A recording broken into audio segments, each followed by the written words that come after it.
ನಿನ್ಗೊತ್ತಾ, ಆ ದಿನ ನಡೆದದ್ದನ್ನು ನೆನೆಸ್ಕೊಂಡ್ರೆ ನನ್ಗೀಗ್ಲೂ ಮೈ ರೋಮಾಂಚನವಾಗುತ್ತೆ. ಆ ದಿನ ಆಗಸ್ಟ್ ತಿಂಗಳ ವಿಪರೀತ ಸೆಖೆ, ಮೈಯೆಲ್ಲ ಬೆವರುತ್ತಿತ್ತು.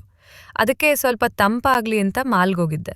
ಅಲ್ಲಿ ಫುಡ್ ಕೋರ್ಟ್ನಲ್ಲಿ ಕೂತಿದ್ದಾಗ ಒಬ್ಬ ಸಖತ್ ಹ್ಯಾಂಡ್ಸಮ್ ಹುಡುಗ ನನ್ನೇ ನೋಡ್ತಿದ್ದ.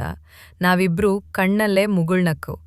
ನಾನ್ ಶಾಪಿಂಗ್ ಮುಗಿಸಿ ಬೇಸ್ಮೆಂಟ್ ಪಾರ್ಕಿಂಗ್ನ ಒಂದು ಕತ್ತಲೆ ಮೂಲೆಯಲ್ಲಿದ್ದ ನನ್ನ ಕಾರ್ನೊಳಗೆ ಬಂದು ಕೂತಾಗ ಅಚಾನಕ್ಕಾಗಿ ಅವನೇ ಬಂದು ನನ್ನ ಕಾರ್ನ ಗಾಜು ತಟ್ಟಿದ. ಅವನನ್ನು ಕಂಡದ್ದೇ ನನ್ನೊಳಗೇನೋ ಸಂಚಲನ ಶುರುವಾಯಿತು.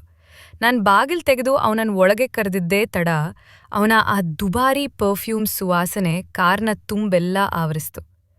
ಆತ ನನ್ನ ತುಂಬ ಹತ್ತಿರ ಬಂದು ಕೂತಾಗ ನನ್ನ ಹೃದಯದ ಬಡಿತ ನನಗೇ ಕೇಳಿಸುವಂತಿತ್ತು.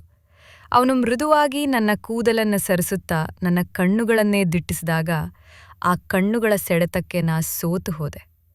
ನಾನೇ ಅವನ ಹತ್ತಿರ ಹೋಗಿ ಮೊದಲ ಬಾರಿಗೆ ಆತನಿಗೆ ಮುತ್ತಿಟ್ಟೆ. ಅಲ್ಲಿಂದ ಶುರುವಾದ ಆ ಪ್ರಣಯ ಎಷ್ಟು ತೀವ್ರವಾಗಿತ್ತಂದ್ರೆ, ಕಾರು ಅಲ್ಲಿಯೇ ನಿಂತಿದ್ರೂ ಆತ ಅದನ್ನು 1ನೇ ಗೇರ್ನಿಂದ 5ನೇ ಗೇರ್ವರೆಗೆ ವೇಗವಾಗಿ ಓಡಿಸಿದ ಅನುಭವ ನನಗಾಯಿತು. ಅವನ ಪ್ರತಿ ಸ್ಪರ್ಶವೂ ಅಷ್ಟೇ ರೋಮಾಂಚನಕಾರಿಯಾಗಿತ್ತು.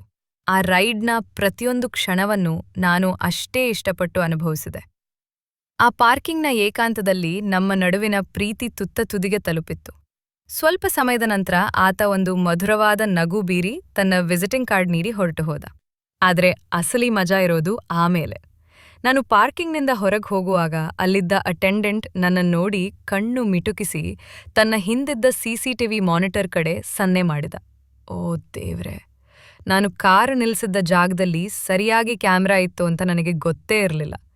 ನಗು ಮತ್ತು ನಾಚಿಕೆಯಲ್ಲೇ ಅಲ್ಲಿಂದ ಹೊರಬಂದೆ.